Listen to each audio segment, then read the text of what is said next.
waxa loo baahan yahay wada hadalka Somaliland iyo Soomaaliya muuqaalkiisu horta inuu noqdo muuqaal runtii ay leeyihiin Somaliland iyo Soomaaliya ay leeyihiin ma aha mid dawlado kale ama dad kale ay hadilmiye iyagu wax dabada ka riixayaan sidaas aawadeed in hadilmiye foolka fool ay soo arkaa waa aniga waxay la tahay inay hadilmiye haboon tahay hadilmiye kolka la is arkayana in hadilmiye as aragaasi uu ka dhaco hadilmiye wadanka labada wadan gudahooda uu ka dhaco horta halkaas taas waxa weeyaan waxa la yiraahdo hadilmiye optics ka amba hadilmiye sidoo wada hadalku u muuqdo iyo dadweynaha dunida iyo mandaqada sida ay u arkayaan kolkay taas dhacdo horta waxa arin muhiim ah oo hadilmiye wuxuu ahaa maanta geeska Afrika Somaliland Soomaaliya ay u baahan inay wax ka qabtaan ayuu muuqaal soo wada jiita caalamka oo dhan yeelanay ku xisaab dhacdo arrintaas hadilmiye sidaas tahay bis haddana sida arrintaas loo gaari karaa ma wax sahlan waxay u baahan tahay geesinimo labada dhinac runta hadilmiye iyagoo ku saleynaya arrinta laga wada hadlayo aanay cidina hadilmiye ku gaban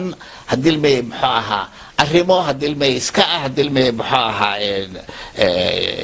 shareed iska ah oo hadilmiye runtii ka qaban kara wax ka qaban kara halkaas hadilmiye horta inay wada hadal dhaco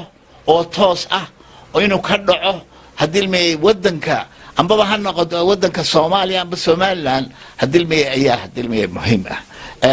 Somaliland ay u soo daadagto waaqica oo arrintan hadilmiye ictiraafka ay rabtaa ma aha mid hadilmiye London iyo New York iyo hadilmiye meel kale yaale wuxuu yaala soo Hargeysa iyo hadilmiye muxuu ahaa iyo Xamar waxay u yaalo weeyna inay ka wada hadlaan runtii Cabdiweli Gaas maanshuhu yimid horta daweyn ogaana hadilmiye waxyaalaha ugu muhiimsan oo meesha u yimid waxay ahayd inuu ka campaign gareeyo doorasha hadilmiye maxaa uu gelaya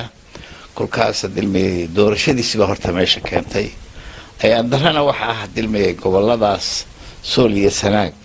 amba xagga Puntland ha noqoto amba xagga hadilmiye Somaliland ha noqotee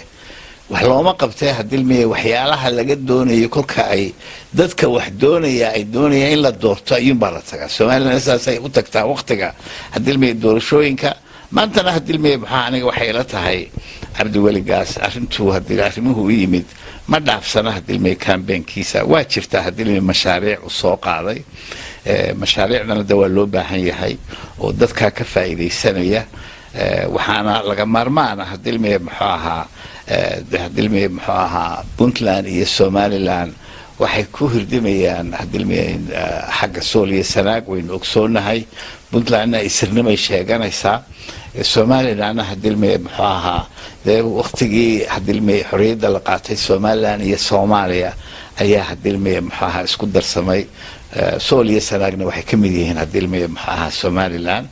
sidaas hadilmiye muxuu ahaa hadilmiye iska hor imadkaasaa jira